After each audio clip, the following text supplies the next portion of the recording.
So AP deputy CM Pawan Kalyan గారి మీద నీ ఒపీనియన్ ఏంటి? పవన్ కళ్యాణ్ గారి మీద అయితే నా అభిప్రాయం అయితే చాలా గొప్ప వ్యక్తి అన్న. కింద స్థాయి నుంచి పెద్ద స్థాయికి వచ్చారు. అంతెందుకన్నా డిప్యూటీ సీఎం అనే పదవి పవన్ కళ్యాణ్ గారు వచ్చిన తర్వాత ఎక్కువ మందికి తెలిసింది. స్టార్టింగ్ లో అయితే తెలియదు, చాలా మందికి డిప్యూటీ సీఎం పదవి ఉంది అనేది తెలియదు. కానీ పవన్ కళ్యాణ్ గారు ఆ సీట్ ని రీచ్ అయిన తర్వాత అందరికీ అవగాహన వచ్చింది, ఇది కూడా ఒక సీట్ ఉంది, ఈ సీట్ కూడా మనం ట్రై చేయాలని కాంపిటీషన్ పెరుగుతుంది. అదే అన్న.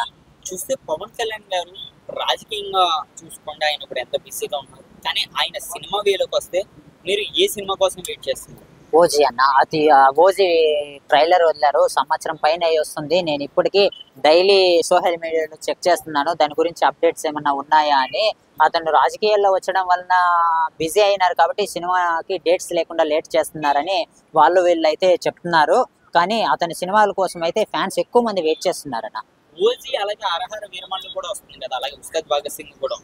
మూడు సినిమాలు ఆయన అసలు ఎలా మెయింటైన్ చేసే అవకాశం ఉంది? అసలు ఈ 2025 లో వచ్చే అవకాశం ఉంది ఏమైనా సినిమా? 2025 లో రావడానికి అయితే ఛాన్సెస్ చాలా తక్కువ ఉన్నాయన్న. వచ్చినా ఏదో ఒకటి వస్తుంది అంటే ఓజీ ముందు నుంచి చెప్తున్నారు కాబట్టి దాని ఏదైనా కంప్లీట్ చేసి ఈ 25 లో రిలీజ్ చేస్తారేమో. కానీ 3 సినిమాలు కలిసి రావడం అయితే చాలా కష్టం అన్న.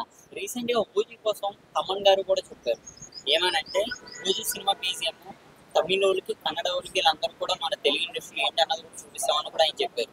అంటే ఏ హైప్ తో ఉండే అవకాశం ఉంది అన్న? నాకు తెలిసి సినిమా హిట్ అన్న, సూపర్. ట్రీజర్ చూసిన తర్వాత నాకైతే గూప్ జంప్స్ వచ్చేసాయన్న. చూసిన ట్రీజర్ నే నేను మళ్ళీ చూశాను కాబట్టి ఇది పై స్థాయికి తెలుగు సినిమా ఇండస్ట్రీనే స్థాయి పెంచుతుందన్న ఈ సినిమా అయితే. ఓజీ సినిమా పవన్ కళ్యాణ్ గారు అందులో ఆయన ఒరిజినల్ గ్యాంగ్స్టర్ అది ఒరిజినల్ గ్యాంగ్స్టర్ అన్న. ఇది వరకే అతని గ్యాంగ్స్టర్లు ఉన్న సినిమాలు ముందునికే వస్తున్నాయి. లైక్ గని కానీ అక్కడే నుంచి అప్పటి నుంచే అతను గ్యాంగ్స్టర్ గా చేశారు. కానీ ఇప్పుడైతే అన్ని సినిమాల రికార్డ్ ని బద్దలు కొడుతుందన్న ఇదైతే. చూస్తే ఓజీ సినిమా డైరెక్టర్ గతంలో సాఫ్ తీశారు, అది సరిగ్గా ఆడకపోవచ్చు. కానీ ఈ ఓజీ మాత్రం అది ఒక ఫ్యాన్ ఒక హీరోని ఎలా చూపించే అవకాశం? సాహో అనేది అడ్వాన్స్డ్ టెక్నాలజీలో చూపించారు. అది ఎందుకో అభిమానులు దానికి కొంచెం డిస్ట్రాక్షన్ మెచ్చుకోలేదు. కానీ ఇదైతే అతను పోలీస్గా ఉండడం కానీ కొంచెం ఓల్డ్ వర్షన్ గా చూపించడం కానీ చేశారు. సినిమా అయితే బాగుండొచ్చని అనుకుంటున్నాను. అది ఓజీకి దానికి కంప్లీట్లీ డిఫరెంట్ లుక్స్ కాబట్టి కొంచెం అది కూడా పైకి స్థాయిలోకి వెళ్తున్నాను. పవన్ కళ్యాణ్ అంటేనే పై స్థాయికి వెళ్ళిపోతారు, ప్రత్యేకంగా చెప్పడానికి ఏముంది.